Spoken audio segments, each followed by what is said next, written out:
one thing I've learned over the years is that almost every single golfer on the planet, whether you're a tour player or a club golfer, has a bias in their stroke towards either pushing putts or pulling putts. Okay, so got a right-handed putter here. If you're a right-handed golfer, a pull putter is someone who starts the ball left of wherever they aimed it. A push putter does the opposite, starts the ball right. So at some point between aiming and hitting the ball, the face returns closed for a pull putter and open for a push putter. If you've been playing golf a short amount of time, or quite a high handicap or maybe, these biases don't tend to be quite as established.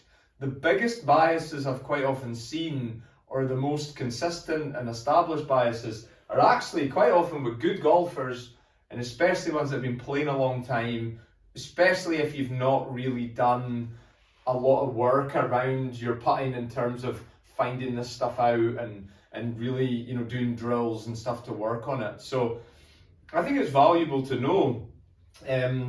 You can make quite good assumptions on the golf course if you know what your bias is. And I wouldn't assume your bias. I've had elite golfers tell me they push putts, and I've got them on technology that measures it and they actually hit a slight pull, and vice versa. It is possible, even for very good golfers, to not be quite sure what you're doing.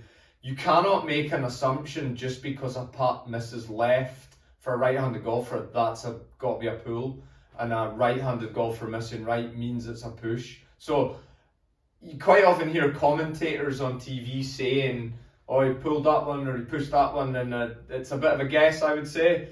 So for yourself to work out what you are, there's a few things to look out for.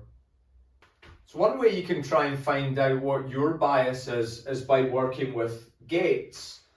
I would ideally do that with some sort of aiming tool as well, because I've often seen golfers, say you are a pull putter, they're actually aiming at without realising it, they're aiming at the right gate and hitting little pulls through the gates and thinking everything's good. So you kind of want to know where you're aiming. So, I've got a mirror here, mirrors always have aim lines on them. So just be careful how you set up. Make sure you want your gates 12 to 18 inches away. Make sure your mirror is properly aiming through the middle of your gate.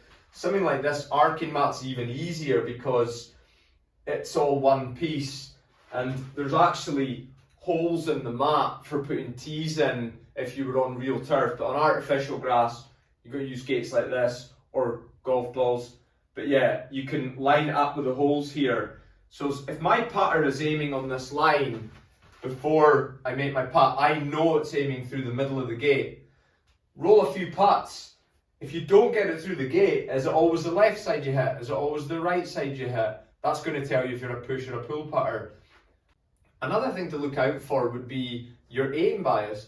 If you are a push putter or a pull putter, which as I said, just about everybody is, one or the other, if you've been playing golf any length of time, you're going to have an aim bias to help you out.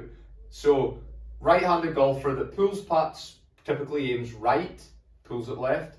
And then if you're a push putter, you typically aim left, push it to the right. So where these aim biases really get out is on breaking putts. So the biggest ones you'll see will be like a right to left putt, pull putter. And you think about it, you're pulling a ball down a slope because it's a right to left putt. So you're going to compensate bigger for that. So I regularly put lasers on people's putters and show them where they're actually aiming on a right to left putt for a pull putter, and they're quite often really shocked. They can't believe how far right they're aiming, but in a way they kind of need to. So I think though for long-term success it'd be better to just work that bias down. So what you could do is get on a breaking putt, maybe mark out the read, and if you've got a golf buddy with you or something, ask them, where am I aiming? Am I aiming right or left of this? And do it on a left-right putt and a right-to-left putt. You might be able to do it just on your own as well. Like if you really look at your putter and where it's aiming on a breaking putt, you're probably going to be able to tell because if it's way out, you should be able to tell, gosh, that is right, that is left. That's going to give you a clue. I don't meet golfers that have been playing golf 20 years, 30 years that pull putts and aim left or push putts and aim right. It just doesn't really work like that. So that's going to help you figure it out. All right.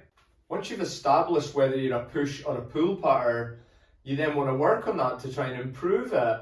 Typically, people do these things. Quite often it's related to setup and stuff like that, but a way to look at the putting stroke in relation to the push or pull is it's quite often caused by what you do in the backswing, or it's caused by what you do in the forward swing. Okay, so if we think about the backstroke, if you're a pull putter, and this would be the most common one I see for pull putters, is they typically don't actually the putter's supposed to just naturally arc and rotate a little bit. A lot of pull putters, what they do is they take the putter back really closed.